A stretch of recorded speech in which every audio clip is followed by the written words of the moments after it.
दिल्ली के मुख्यमंत्री अरविंद केजरीवाल जी को ईडी का समन आया, तब यहीं पर बैठकर मैंने मीडिया के सभी पत्रकार साथियों को बताया था कि ये समन जो है, ये जो पूछताछ के लिए बुलाया है अरविंद केजरीवाल जी को, ये सिर्फ एक शुरुआत है।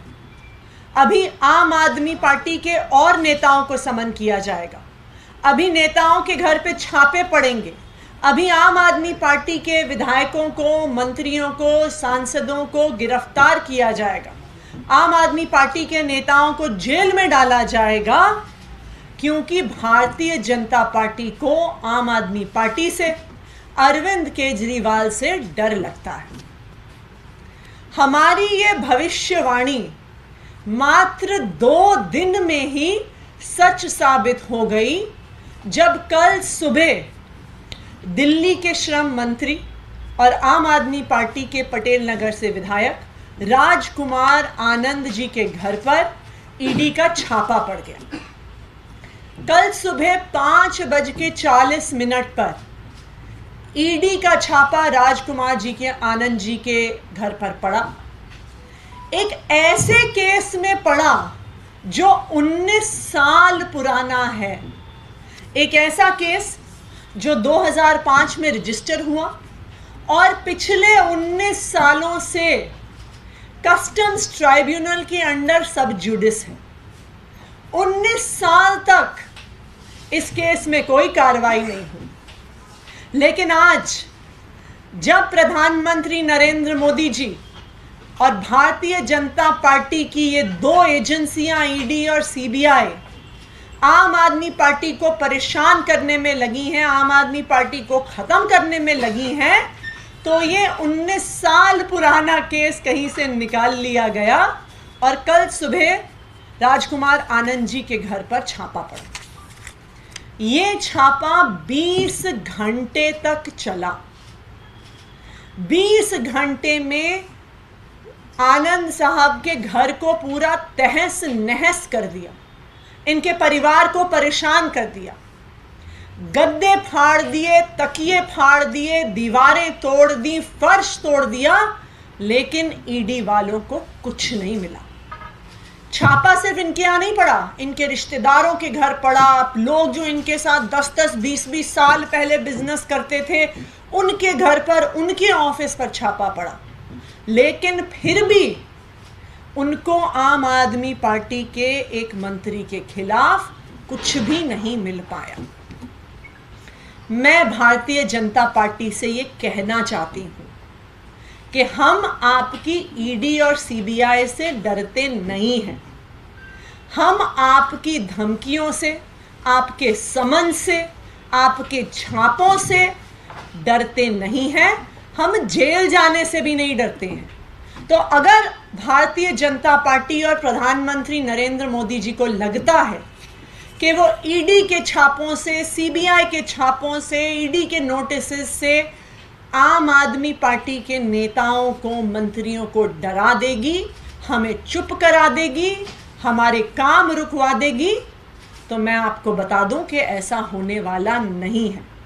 आम आदमी पार्टी के नेता अपने सर पर कफन बांध कर निकले हैं। हम दिल्ली की जनता के लिए काम करते रहेंगे और हम भारतीय जनता पार्टी और उसके भ्रष्टाचार के खिलाफ आवाज उठाते रहेंगे।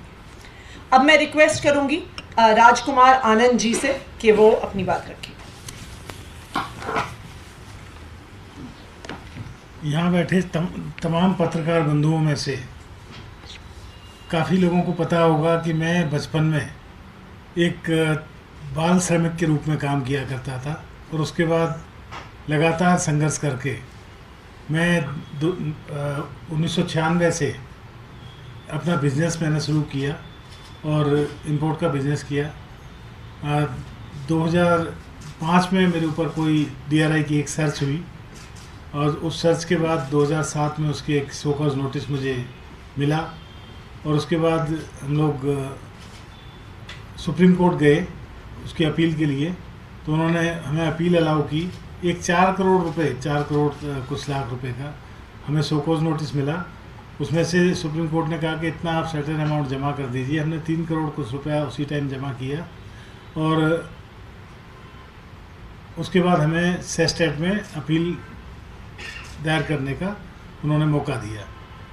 हम अपील में हैं उसके बाद, लेकिन सरकार को कभी समय नहीं मिला।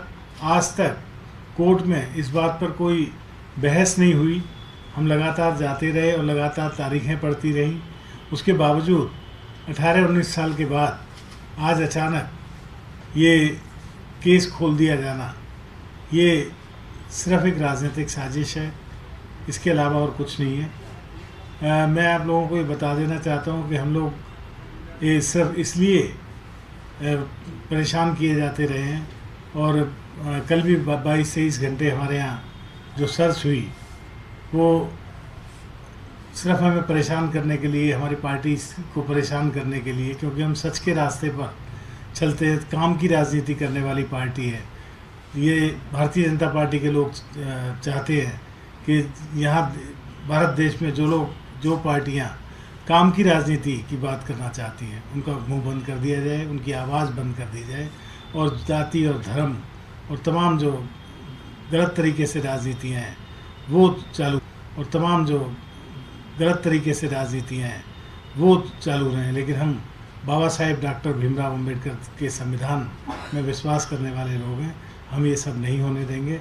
हम न ईडी से डरने वाले लोग हैं, न सीबीआई से डरने वाले लोग हैं। हम अपने नेता अरविंद केजरीवाल के साथ खड़े हैं और साथ खड़े रहेंगे, और उनके पद चिन्हों पर चलने के लिए तैयार हैं। ये सवाल है, भाजपा तरह तरह के आरोप लगा रही है और वो पॉलिटिकल उसमें नहीं जा रहे। हम जानना चाहते हैं क्या केस है, इसके लिए आपके क्या है, क्या ये एक ड्यूटी एवेजन का केस है, जैसा कि पेपर में भी आया है, ईडी ने भी बोला है, और वो ठीक है, ड्यूटी एवेजन का केस है। होता क्या है इसमें कि कस्टम एक्ट के अंदर एक 162 रूल है, 162 आर्टिकल है, उसके अंदर रूल 5 और रूल 4 होता है। उनके अंदर क्या होता है कि जब कोई आप गुड्स इंपोर्ट करते हैं तो उसमें एक रूल तो रूल 5 इसमें लगता है कि उसका जो प्रॉपर थिकनेस, उसकी प्रॉपर जो डायमेंशंस हैं उनको चेक करना, साइज चेक करना, उसको वेरीफाई करना, पैकिंग लिस्ट जो होती है किसी भी चीज़ की, कंटेनर की, उससे मिलाना, फिजिकली चेक करना गुड्स को निकाल के, उससे वेरीफाई करके वो साइन करेगा अप्रेजर और असिस्टेंट कमिश्नर, उसको रूल 5 बोलते हैं। और एक होता है रूल 4। रूल 4 का मतलब है कि जितना इंडिया में इंपोर्ट हो रहा है उस टाइम का, तो उस रूल 4 के अंतर्गत उस ट्रांजैक्शन वैल्यू को निकाल के तो और उसको कंपेयर करते हैं। जैसे मान लीजिए सपोज हमने $1 किसी चीज़ का डिक्लेयर्ड वैल्यू था हमारा, उन्होंने कहा कि साहब नहीं, $1 15 सेंट होना चाहिए, तो 15 सेंट वो एक्स्ट्रा ड्यूटी हमसे ले लेंगे, तो ये असेसमेंट हो गई। ये रूल 4 के अंतर्गत आ गई। हमारे साथ जब ये हुआ, सर्च हुई, और ये हमें जब शो कॉज नोटिस मिला, तो हमने जितनी भी हमारी बिल ऑफ एंट्रियाँ थी, 300 कुछ बिल ऑफ एंट्रियाँ थी, हमने एक एक बिल ऑफ एंट्री के लिए RTI लगाई। श्रीमान जी हमें ये बताया जाए कि हमारा ये जो कंटेनर आपने क्लियर किया था, किस रूल के अंतर्गत क्लियर किया था। सबने हमें जवाब दिया कि हमने आपका कंटेनर रूल 4 और रूल 5 फॉलो करने के बाद क्लियर किया था। तो जब हमने रूल 4 और रूल 5 के अंतर्गत क्लियर करा था तो कोई बात ही नहीं रह गई। DRI ने जब हमारे यहाँ सर्च की तो उन्होंने कहा कि जी हम तो $3 के हिसाब से ड्यूटी असेस करेंगे। अब आप बताइए कि एक के बाद उन्होंने 1.15 कर दिया या 1.50 कर दिया, उसके बाद वो 3 में कैसे कर सकते हैं। इसके ऊपर एक मंगली इम्पैक्ट्स का मेरे पास है, जिसको चाहिए मेरे से ले लेना। सुप्रीम कोर्ट ने जजमेंट दी कि एक बार पोर्ट पे अप्रेजर और असिस्टेंट कमिश्नर ने अगर कोई चीज़ फिजिकली चेक करके असेस कर दी है, उसके बाद अगर कोई DRI ऑफिसर उसको कहता है कि साहब हम दोबारा असेस करेंगे, तो they can not do, they are not proper officer to reassess the goods which is already assessed by the appraiser and assistant commissioner. और देखिए, जो इसमें सबसे महत्वपूर्ण चीज़ ये है कि 18 साल तक क्या हो रहा था। ये 19 साल पुराना केस है और 18 साल से ही कस्टम्स के ट्राइब्यूनल में अपील के लिए पड़ा हुआ है। ये हर अथॉरिटी के नॉलेज में है। 18 साल बाद ऐसा क्या नया एविडेंस आया कि राजकुमार आनंद जी के घर पे छापे मारे, उनके रिश्तेदारों पे छापे मारे, उनके 10-10, 20-20 साल पुराने बिजनेस एसोसिएट्स के यहाँ छापे मारे। तो ये साफ नजर आता है कि ये आम आदमी पार्टी को डराने की कोशिश है, आम आदमी पार्टी को चुप कराने की कोशिश है, आम आदमी पार्टी द्वारा काम रोकने की कोशिश है। Thank you.